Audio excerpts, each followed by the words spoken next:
ഡോക്ടർമാർ സമരം ഘടിപ്പിച്ചതോടെ സർക്കാർ മെഡിക്കൽ കോളേജുകളിൽ ഗുരുതര പ്രതിസന്ധി. അടിയന്തരമല്ലാത്ത ശസ്ത്രക്രിയകളും നിലച്ചതോടെ രോഗികൾ വലയുകയാണ്. സമരം നേരിടാൻ സർക്കാർ പ്രഖ്യാപിച്ച ഡയസ്നോൺ നിലവിൽ വന്നു. ഒപിയിലും തിയേറ്ററിലും എത്താത്ത ഡോക്ടർമാരുടെ ഹാജർ വിട്ടു. എന്നാൽ ഒപി ബഹിഷ്കരിച്ച ഡോക്ടർമാരുടെ കണക്ക് നൽകാൻ വകുപ്പ് മേധാവിമാർ തയ്യാറായിട്ടില്ല.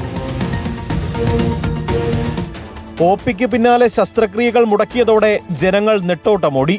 സാധാരണ നടക്കേണ്ടതിന്റെ പകുതി പോലും ശസ്ത്രക്രിയകൾ പ്രധാനപ്പെട്ട തിരുവനന്തപുരം, കോഴിക്കോട് മെഡിക്കൽ കോളേജുകളിൽ നടക്കാതെ വന്നു.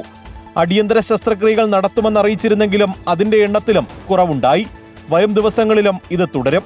ഇതോടെ ഡയസ്നോൺ പ്രഖ്യാപിച്ച് സമരത്തെ നേരിടാനും സർക്കാർ തീരുമാനിച്ചു.